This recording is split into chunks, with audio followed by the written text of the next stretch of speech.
Os candidatos à presidência, Jair Bolsonaro e Fernando Haddad, se pronunciaram sobre a escalada de violência nestas eleições. Uma pessoa morreu e inúmeras ficaram feridas por pensarem diferente dos agressores. O radicalismo político começa com pensamentos, evolui para textos e vídeos nas redes sociais e também para atos de agressão.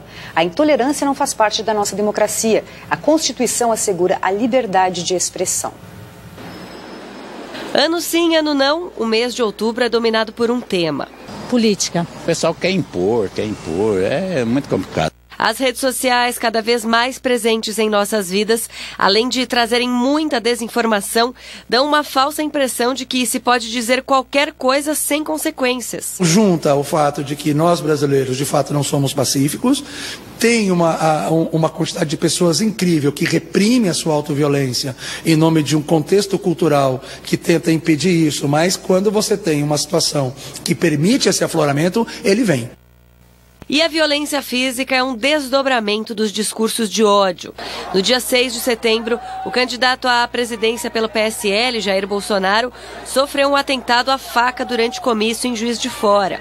A Polícia Federal concluiu que o agressor, Adélio Bispo de Oliveira, agiu por motivação política. No último domingo, dia da votação em primeiro turno, uma mulher foi agredida na capital pernambucana por 2 homens que a identificaram como jornalista. Os agressores ainda não foram identificados. Em Salvador, na madrugada desta segunda-feira, outro caso teve o pior desfecho possível. O compositor, educador e capoeirista Mestre Moa, de 63 anos, foi assassinado com 12 facadas depois de dizer que preferiu o PT. O autor do crime foi preso e confirmou que a motivação foi política.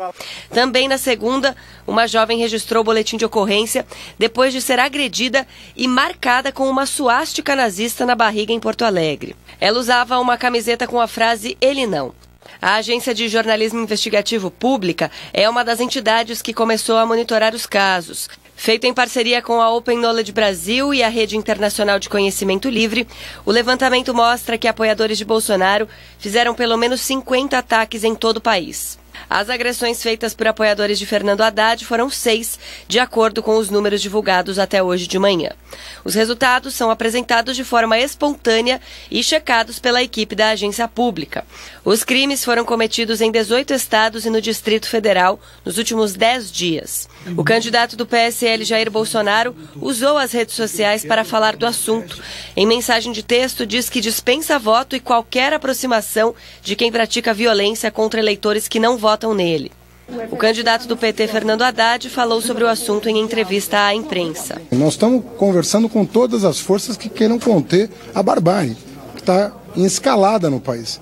Nós temos que botar um fim nessa violência. É demais o que está acontecendo. Especialistas acreditam que esse cenário trágico ganha força a partir da instabilidade político-econômica que se instalou no Brasil em 2013. Como de lá para cá a situação só se agravou, a sensação de injustiça e os ressentimentos se potencializaram. Como resultado, a intolerância com quem pensa minimamente diferente tem chegado às vias de fato. Isso é extremamente perigoso, porque a partir de então, assim, a gente declara o fim da conversa verdadeira, da conversa que comporta dúvida, incerteza, argumentos, né?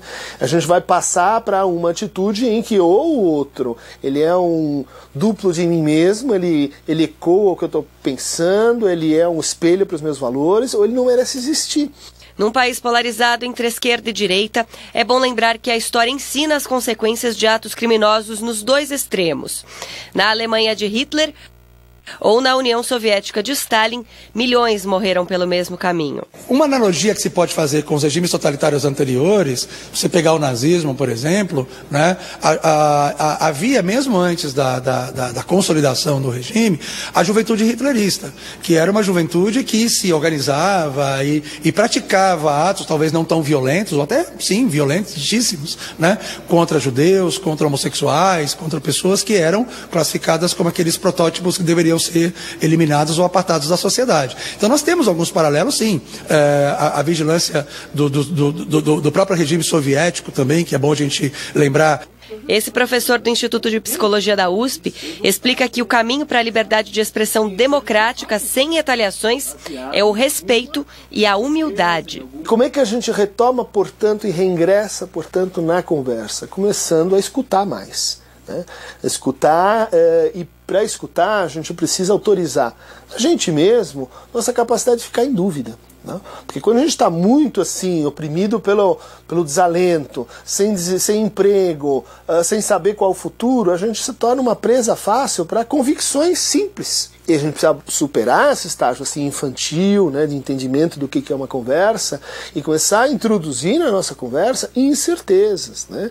Incertezas que levam, depois de uma conversa, depois de informação, depois de debate, depois de acolhimento da diversidade, a uma conclusão mais interessante, mais rica e onde mais gente vai se reconhecer. Todo ato de violência deve ser punido.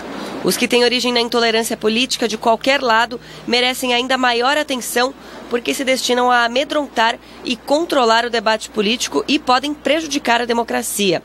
Por isso, devem ser denunciados e investigados com rigor. Nós vamos encontrar várias figuras no Código Penal que talvez algumas dessas ações de intolerâncias poderão ser enquadradas. Crimes como lesões corporais, crime como crime de dano, crime de ameaça, poderá incidir num tipo penal e, portanto, levar à cadeia até mesmo os seus autores.